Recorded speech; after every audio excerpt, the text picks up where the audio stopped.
მარცხი იყო 9 აპრილი. ინგა მარცხი არ იყო, აბა ხა 9 აპრილი კარგი იყო, მაგრამ მე რა გახდა 9 აპრილი?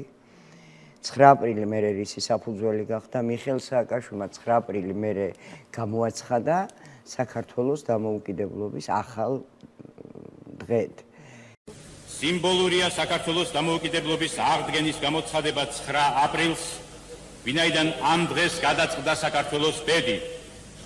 9 აპრილის წამებულთა სულები დაგვრცქერიან ჩვენ და ხარობენ ზეციურ ნათელში, რამე თუ აღსრულდა ნება მათი, აღსრულდა ნება ქართველი ერისა, გაუმარჯოს დამოუკიდებელ საქართველოს. აღავდეს მერტი.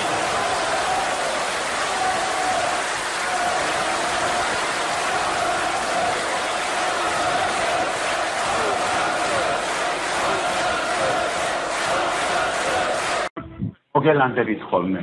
თქვენ იცით რა? თქვენ შეიძლება 3 დღეში თქვენ თუ აქ შემოხვედით, 3 დღეში გადავარდეთ ერთ-ერთი ფანჯრიდან. ბატონო თემგის, იმიტომ რომ მე მოვალ თქვენთან. და თქვენ დემოკრატიის მიღბით მოსულო ინტელიგენცია, ირინე სარიშვილო, ირინა მოგიწევს გადაკეთება ირინე ჩემი სახელისა.